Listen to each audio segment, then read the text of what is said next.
Welcome to Humor Bit TV on the Healing Humor channel. Humor, the effects of it are well recognized. The physiological aspects are documented. And the therapeutic value of applied humor is fairly well embraced today by the medical community. Healing humor. Many are talking about it, and for sure everybody needs it. Recently at the COAI convention in Louisville, Kentucky, and that's the Clowns of America International convention, by the way, I had the distinct pleasure of interviewing several seasoned family entertainers on the topic of healing humor.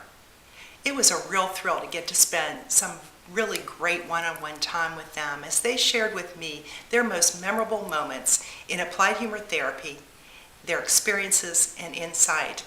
So it's my pleasure today to present to you a special featured guest, family entertainer, on the topic of healing humor in their own words. Hi, my name is Richard Smith, designer of the clown, and I've been clowning since I was 10 years old. I first started clowning for Boys Club of America, me and my brother, but I was asked to give a very touching story that meant something to me.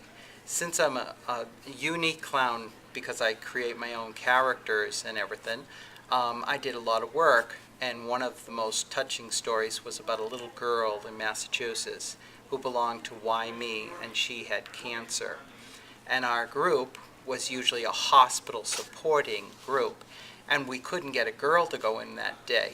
The little girl was through her cancer treatment, but in a stage where I could visit her.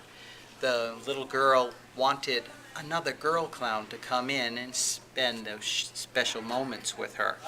And what I did was I stayed up all night and the next day creating a new character called Penelope. She's a little sailor girl. And the point of the whole story was that her dad was in the Navy, and he couldn't come home during this tragic point of her life.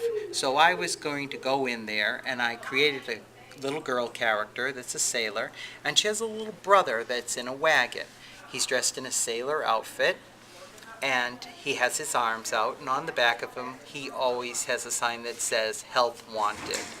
Well, Penelope comes into the room, and she's very excited that she can make a little child forget the pain for a few minutes and the tragedy of Pop not being there.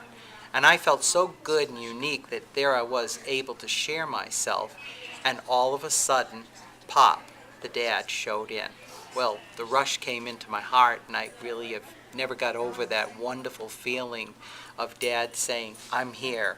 So the child said, "Wow, Penelope's here, my dad's here. Well, that's really terrific." And the nurses came around a corner with a duplicate of my little baby brother, and she got to keep him. So it was a special moment. Pop gave me a big kiss. Had no idea that it was a guy in the clown costume, but the child also survived. She's now over 19 years old, and she's a survivor of cancer. And to know that someone in that memory of that long time has always touched a deep part of my heart. And I'd like to just thank the person that asked me to do this interview. Thank you.